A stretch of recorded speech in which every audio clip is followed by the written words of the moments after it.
Le boycott, seule option qu'il reste quand la concertation n'est pas de mise. Et ça, on aurait dû le savoir. Sous emprise, le public est séduit. Mais je te le dis, ton projet est un flop annoncé. Borné, avorté, sans surprise, ouais. Électoraliste, autoritariste. Merci à Roland Gory et Stéphane Chédry de m'avoir invité à cette table ronde. Donc, je suis Frédéric Tordeau et psychologue clinicien et adhérent cofondateur du M3P, Manifeste des psychologues cliniciens et des psychologues psychothérapeutes. Et je vais vous parler de mon Psy Santé, à la suite de Catherine, le nouveau petit nom donné au dispositif de remboursement des consultations en libéral qui, si nous ne le compterons pas, va venir s'insinuer tel un parasite dans nos pratiques futures en institution comme en libéral. Alors nous savons déjà que les modalités de ce dispositif vont à l'encontre de la qualité de nos prises en charge, mais ce qu'il faut envisager également, c'est que c'est bien l'ensemble du dispositif qui constitue une prescription et pas seulement une de ces modalités. Et pour l'approcher, je vais vous donner 10 raisons essentielles qui ne peuvent que nous inviter à boycotter massivement ce dispositif paramédical, comme une réponse d'ailleurs à l'affiche gouvernementale qui propose dans son titre 10 raisons pour candidater.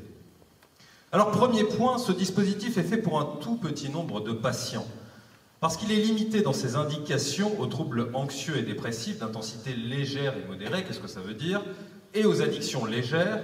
Il va à l'encontre de la probité du psychologue qui se voit refuser par mépris de ses fonctions et qualifications l'accueil de toutes les souffrances psychiques dont il est pourtant le spécialiste. En poussant jusqu'à l'absurde, il faudrait donc stopper le cours d'une prise en charge parce que l'on se rendrait compte que la souffrance du patient est d'une autre nature que celle pour laquelle il a été inclus dans le dispositif au départ. Second point, une tarification contrôlée. Le parcours est limité à 8 séances par an et 30 € par séance, qui correspond à environ un demi-tarif actuel. En outre, ces limitations sont contraires à l'autonomie professionnelle, d'une part s'agissant de la mise en place du cadre, mais d'autre part en tant que le psychologue ne fixe plus librement ses honoraires et que la loi n'autorise aucun dépassement. Compte tenu de la pluralité de nos pratiques thérapeutiques qui montrent d'ailleurs la vitalité de la psychologie clinique qu'il faut absolument préserver, la liberté des horaires est pourtant essentielle avec une base de remboursement qui pourrait tout à fait s'appliquer.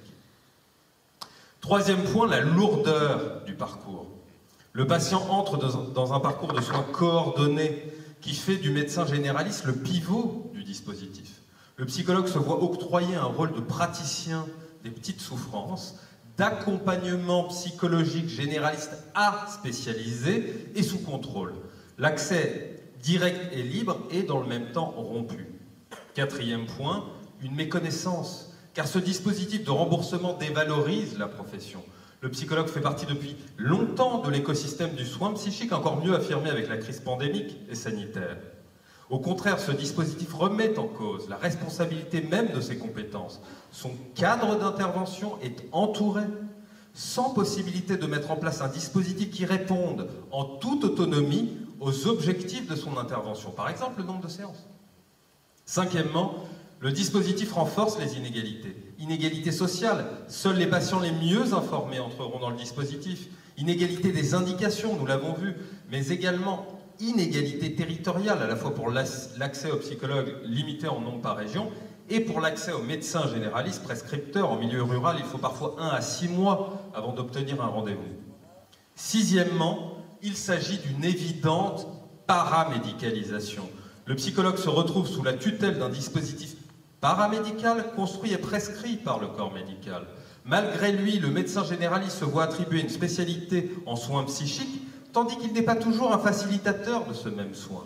Le patient n'a pas nécessairement la possibilité subjective d'aborder avec lui son intimité psychique.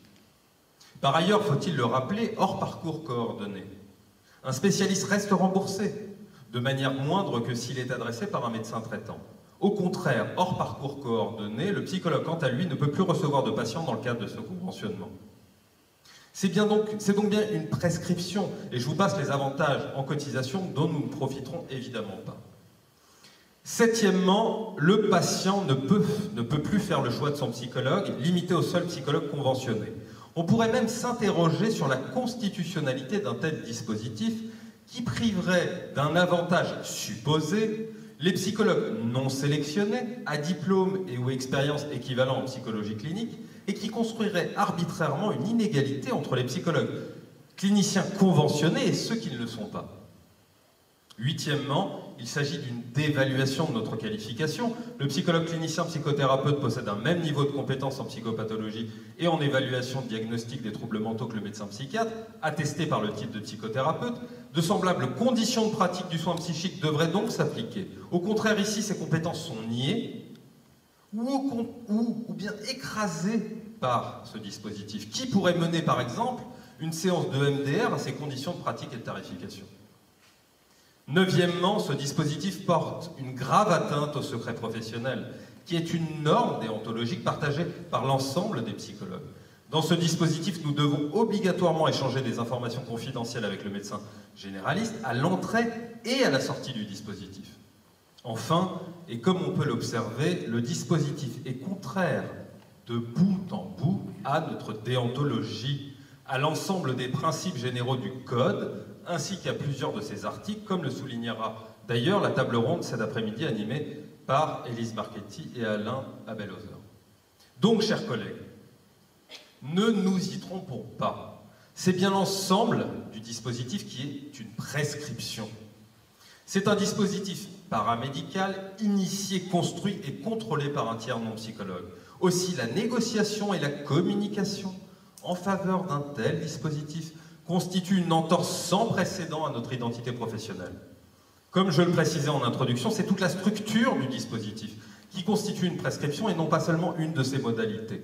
Alors permettez-moi cette métaphore, en restant dans cette boîte, nous n'aurons de cesse de chercher à la modifier. Pour autant, jamais ces modifications ne pourront changer la structure même de la boîte. Ce pourquoi négocier, et plus encore aujourd'hui ne pas inviter à un boycott franc et massif, est une grave décision. Souvenons-nous de cette formule: quand le sage désigne la lune, l'idiot regarde le doigt.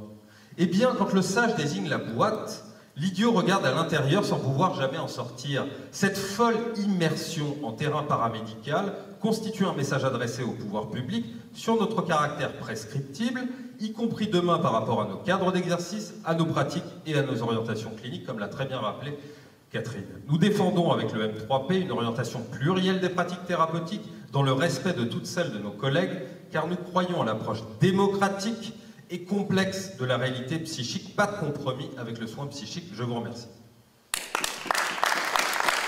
Le boycott, seule option qu'il reste quand la concertation n'est pas de mise. Et ça, on aurait dû le savoir. Sous emprise, le public est séduit. Mais je te le dis, ton projet est un flop annoncé. Borné, avorté, sans surprise, ouais. Électoraliste, autoritariste.